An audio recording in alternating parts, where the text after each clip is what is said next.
Hi everyone, this is Reddit Storytell time. I never expected my 26th birthday dinner would change my life forever. We were at this restaurant he picked. Not even my favorite place, but whatever. I was just happy he remembered my birthday this year. My best friends Rebecca and Aleliana joined us too. Everything seemed normal at first. Drinks, appetizers, the usual birthday stuff. But Harrison kept disappearing to the bathroom every 15 minutes. During one of his absences, Rebecca got this look on her face while scrolling through her phone. She showed Aleliana something and they both froze. I asked what was wrong and they tried to play it off. "It's nothing," Rebecca said, quickly putting her phone away. "Just some stupid drama on social media." Harrison came back to the table smiling. He kissed me on the cheek, asked why everyone looked so serious. I said we were just deciding what dessert to get. He laughed, told me to get whatever I wanted because it's your special day, babe. Throughout dinner, Harrison kept putting his arm around me, taking selfies for his Instagram, where he called me birthday girl and my world with heart emojis. On the drive back to his apartment, I kept thinking about Rebecca's reaction about the way Harrison had been acting lately. Distant, always on his phone, canceling plans last minute. Harrison's dad had lost his job last year, and they were struggling. My dad owns a distribution company and gave Harrison a job, pays him way more than he's worth because he thought Harrison made me happy. My dad even helped Harrison make rent when he was short for almost a year now. When we got back to his apartment, he told me he had a special birthday surprise for me. I said I was tired. He got annoyed, said he'd gone to all this effort for my birthday and I was being ungrateful. I waited until Harrison fell asleep. Then I texted Rebecca. "Show me what you saw." 3 dots appeared immediately. She was typing, then stopping, then typing again. Finally, "Are you sure it's bad? Just show me." The link came through seconds later. I clicked it with shaking hands, and there it was. Harrison's secret TikTok account. The account he claimed he didn't have because TikTok is stupid and for kids. It had a whole series called Rating My Girlfriend's Friends with 6 videos. The latest one had my face in the thumbnail with a big red X over it. I pressed play, heart pounding in my ears. Harrison's voice came through clear as day. "And finally, this is my girlfriend. Yes, I'm suffering. She's fat, ugly, and delusional. I'm only with her because her dad pays my bills. Look at this creature." The video was from our beach trip last month. I'd been so self-conscious about wearing a bikini, and Harrison had told me I looked beautiful. He'd taken pictures of me smiling, telling me how proud he was of me for facing my fears, and then he'd used those exact pictures to humiliate me online. The comments were worse, his friends all laughing. Someone wrote, "Bro, leave that whale." And Harrison had hearted it. There were hundreds of comments like that, and he'd replied to them all agreeing and laughing. The video had 47K views. 47,000 people had seen him mock me. I looked over at Harrison sleeping peacefully beside me. This man who had just hours ago told me he loved me. Who had spent the last 3 years of my life making me believe he cared. Who had taken my family's generosity and repaid it by humiliating me online for clout. I went through his phone while he slept. Found all the messages with his friends laughing about me. Found the dating apps he was using. Harrison lives in an apartment my dad owns. Drives a car my dad helped him buy. Has a job only because of my dad. And all this time he's been making videos about how ugly I am and how he's just using me for money. The irony is, I'm the one who convinced my dad to help him in the first place. I could have woken him up right then. Could have screamed and cried and thrown his phone at his lying face, but something stopped me. I realized that if I confronted him now, he'd just deny it, or say it was a joke, or blame me for overreacting, and nothing would really happen to him. He might lose me, but honestly, the videos made it clear he didn't even want me. The only thing he'd lose is my dad's money. The next morning, I made him breakfast like nothing was wrong. I kissed him goodbye when he left for work. Then, I called Rebecca and Aleliana. I told them I had seen everything, and I told them I wasn't going to just cry about it. I wasn't going to just break up with him. I wasn't going to just expose him. No, what Harrison had done to me deserved something much more creative. I decided I needed a plan. Not just any plan, but something that would make him regret every word he ever said about me. Update. I spent the next 3 days researching everything about Harrison's social media. Turns out Rating My Girlfriend's Friends was just the tip of the iceberg. He had accounts everywhere. Twitter, Instagram, Snapchat, all under different names. But all clearly him, and each one he complained about being stuck with me, posted side-by-side comparisons of me versus hot girls, and basically documented how he was using me and my family for money. Rebecca and Aleliana came over and helped me document everything. We downloaded all the videos, took screenshots of all the comments. There was a whole group chat with his friends where they made fun of me, my weight, even the way I talked. They had a running joke about how Harrison was taking one for the team by dating me because my dad was his meal ticket. My dad has always been overprotective.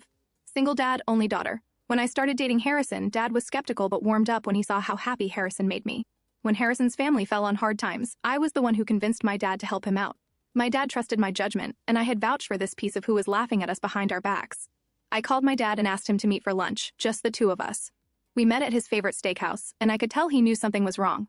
I'd planned to ease into it, but the moment I saw my dad's face, the way he looked at me with so much love and concern, I just couldn't hold it in anymore. I showed him everything.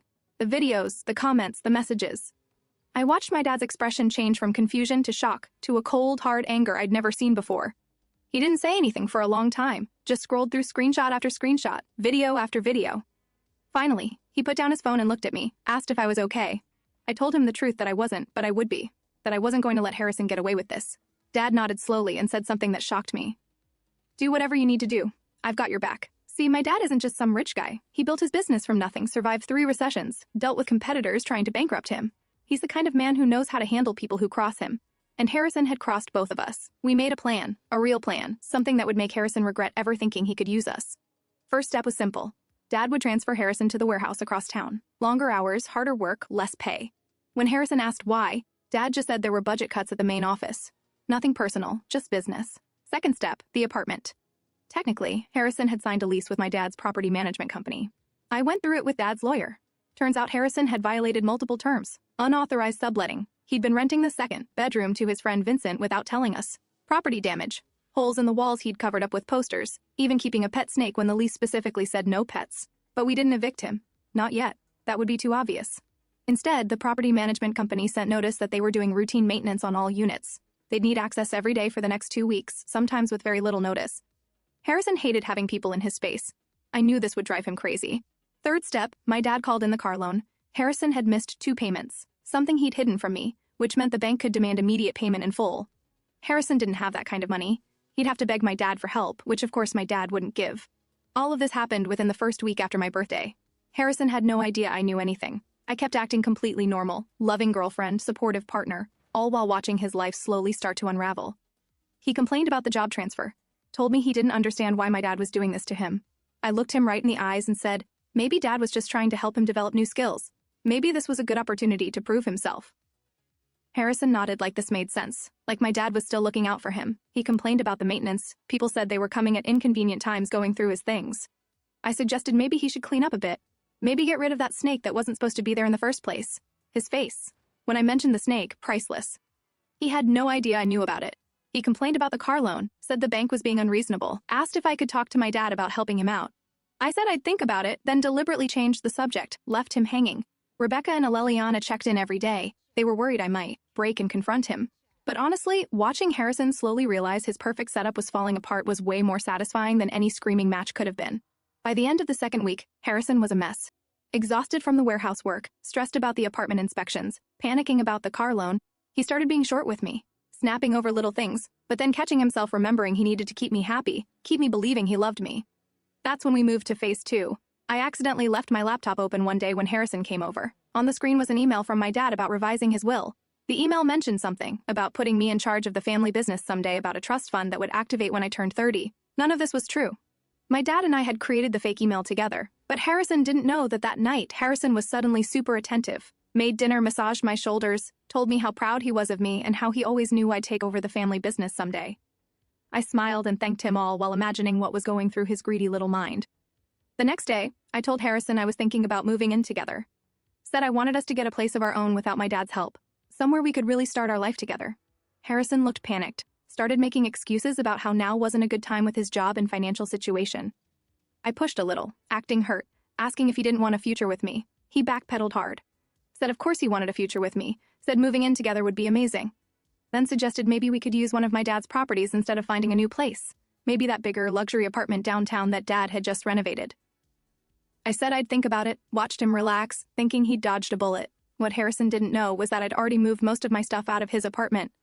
All the things I'd left there over the years, clothes, makeup, books, even the special coffee machine I'd bought him for Christmas that he never used because he actually hated coffee. Rebecca and Aleliana had helped me pack it all up during the day while he was at work.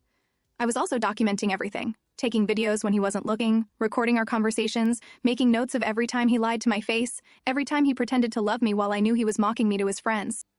The warehouse transfer had another purpose too. It separated Harrison from his work friends, the ones who commented on his videos, the ones who knew the truth. I asked my dad to keep an eye on him, and he reported back that Harrison was isolated at the warehouse. Nobody wanted to be friends with the boss's daughter's boyfriend. They all thought he was a spy for corporate. Harrison's car situation got worse. Without help from my dad and with his reduced salary, he couldn't make the payments. The bank sent a final notice. Harrison was desperate enough that he tried to go directly to my dad, bypassing me. Showed up at his office unannounced. My dad played it perfectly. Listened to Harrison's story about financial hardship, about how much he loved me and wanted to build a future with me, about how embarrassed he was to ask for help again. Dad nodded sympathetically, then said something amazing. If you truly love my daughter and want a future with her, prove it. Propose to her. Make a commitment. Then we'll talk about financial help. Harrison came to me that night, practically bouncing with excitement, told me he'd had a great talk with my dad. The dad had given him some man-to-man advice about our relationship. I asked what kind of advice, and Harrison said he didn't want to spoil the surprise. Then he asked what kind of rings I liked, if I preferred traditional or modern styles. I played along, pretending to be excited, showing him pictures of rings I liked. The next day, Harrison asked if we could have dinner at the same restaurant where we'd celebrated my birthday. Said he wanted to make up for being distracted that night. I agreed, secretly knowing exactly what he was planning. I called Rebecca and Aleliana, told them Phase 3 was happening sooner than we expected. Harrison was going to propose, not because he loved me, but because he thought it would solve his financial problems. They were furious on my behalf, but I assured them I had it all under control. The day of the proposal dinner, I spent hours getting ready, did my hair and makeup perfectly, wore the dress Harrison had once said made me look almost as hot as Aleliana in one of his videos. Made sure I looked flawless. Harrison picked me up, complimented me nervously, kept touching the pocket of his jacket where I assumed the ring was hidden. He'd been weirdly insistent about driving, even though his car was at risk of being repossessed any day. Now I understood why. He wanted to create the perfect proposal moment. At the restaurant, Harrison was sweating, kept checking his phone, seemed distracted. I asked if everything was okay, and he said everything was perfect. Ordered champagne, started talking about how we met, our first date, all these memories that he claimed to cherish. The whole time I was thinking about those videos, about him calling me fat and ugly and a creature, about him telling the world he was suffering by being with me, about all the comments from his friends that he'd laughed at and encouraged. Just as the dessert arrived, Harrison got down on one knee, pulled out a small box, started saying how much he loved me, how he couldn't imagine his life without me, how he wanted us to be together forever. I looked at his earnest face, at the cheap ring he'd probably put on credit because he was broke, at the people around us starting to notice and smile, thinking they were witnessing a beautiful moment, and then I said exactly what I'd been planning to say all along. No. Harrison's face froze. He clearly hadn't expected that, tried to laugh it off, thinking I was joking. I wasn't. I said it again, louder this time. No. Harrison got up, confused and embarrassed, asked if we could talk about this somewhere private.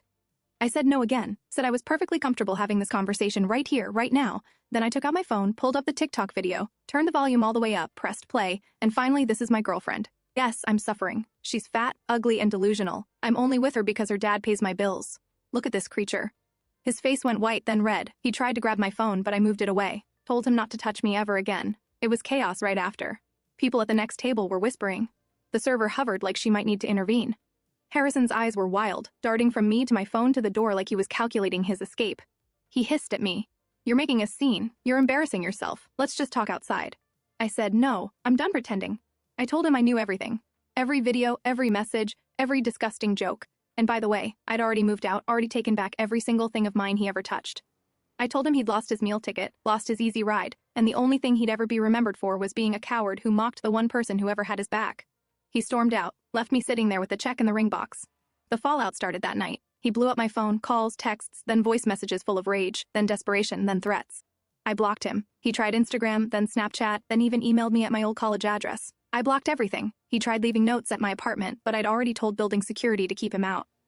He called my dad's office, pretending it was about work, but my dad had already told the receptionist to screen every call. Rebecca and Aleliana came over, ready to celebrate, but all I wanted to do was shower and scrub the smell of him off my skin. I spent hours scrolling through every message, every post, every old video, deleting them one by one. I wanted to erase him, not just from my life, but from the last 3 years of my memory. Over the next week, things got messier.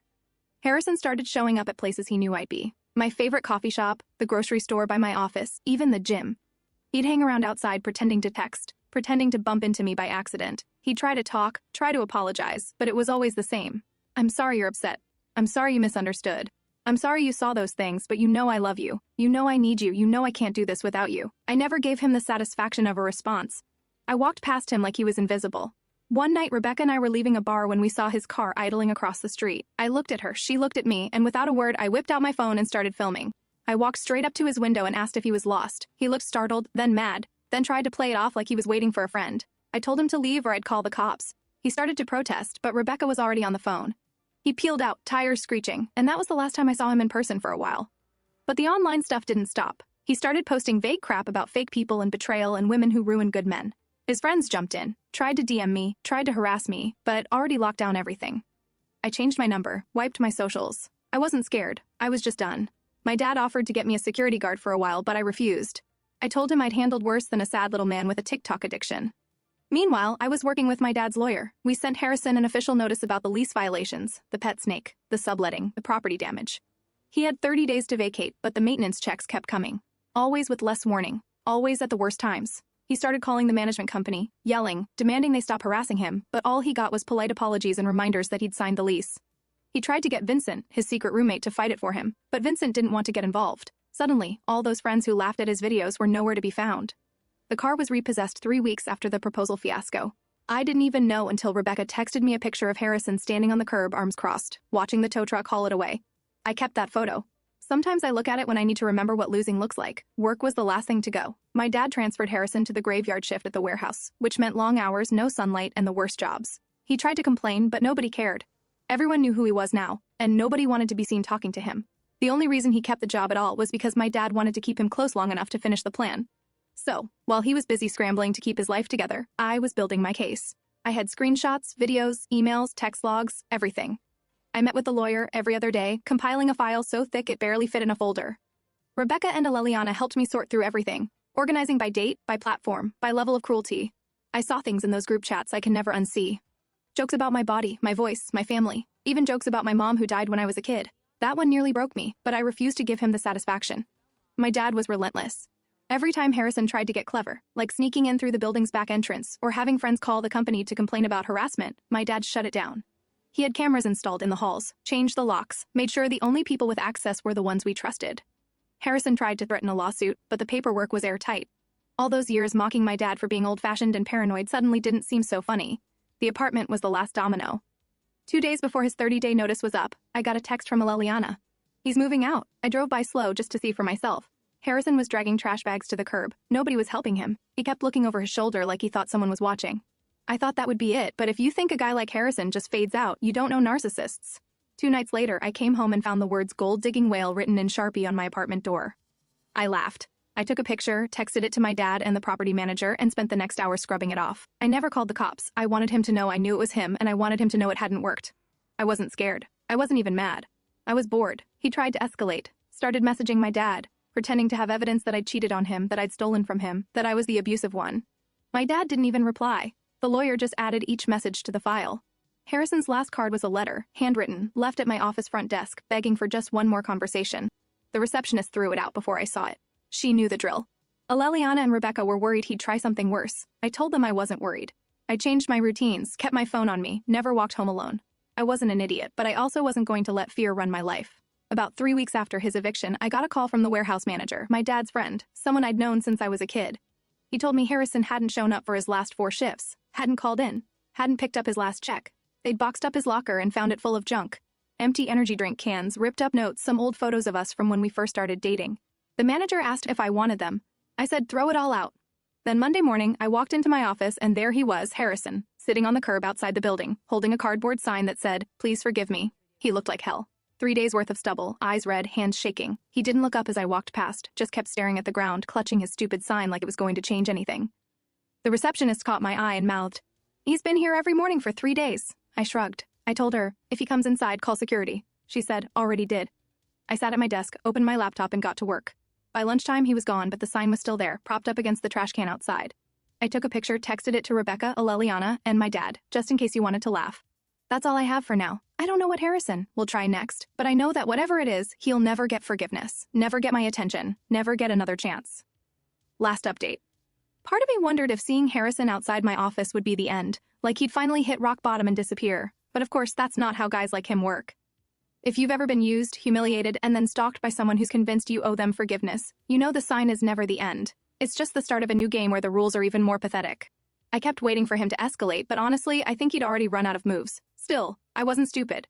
I kept my phone on me at all times, checked the lobby before I left, told the receptionist to keep an eye out. I wasn't giving him an inch. Not after everything. The next week was this weird limbo. Harrison didn't show up again, at least not where I could see him, but I started hearing from people I hadn't talked to in years. Old college friends, distant cousins, even a girl from high school I barely remembered. "Hey, is everything okay? Did something happen with you and Harrison? Someone saw him outside your work?" I got a message from Vincent, who hadn't spoken to me since all of this started. And it was just this rambling wall of text about how Harrison was in a bad place. Maybe I could just meet with him for 5 minutes just so he can have closure. I blocked him without even reading the rest. I was done giving any of those people my time, energy, or empathy. If you're still friends with a man who built a brand out of shaming the woman who saved his ass, you're dead to me. Period. The official eviction process wrapped up. The apartment was trashed. Holes in the walls, beer stains on the carpet, a smell like something had died in the vents. The property company charged Harrison for every penny. My dad laughed when he saw the invoice. Karma, he called it. I agreed, but I didn't really care about the money. I cared that he was finally officially out. One day at work, I got a call from the warehouse. The manager said Harrison had come in to pick up his last paycheck, tried to start an argument about being wrongfully terminated. The manager told him, "You were never terminated, you just stopped showing up," Harrison yelled, ranted about my dad, about how he was being set up, how he deserved better. The manager said he just handed him the check, watched him leave, and locked the door behind him. I thanked him for letting me know, asked if there was anything I needed to do, and he laughed. Just keep living your life, kid. By the time my birthday rolled around again, I realized I hadn't thought about Harrison in days, not even when I passed our restaurant, not even when I saw his old car parked on the street. Well, not his anymore. I took a deep breath. I went to dinner with my friends and my dad, let them toast me and tell embarrassing stories. Let myself laugh until my stomach hurt. I wore the red dress, the one Harrison always said was too much. I looked in the mirror and saw someone I actually liked. Every once in a while, I'll get a weird DM or a friend request from some rando, but it doesn't faze me. I send it to the lawyer, block, move on. I know Harrison's out there somewhere, probably still telling some sob story about how I ruined his life. I'm not worried. I know who I am, and I know what he is. I hope he remembers every single thing he did and knows that he lost the one person who ever truly gave a damn. I hope every time he sees my name, he remembers he's nothing but a footnote in my story, a cautionary tale, not a tragedy.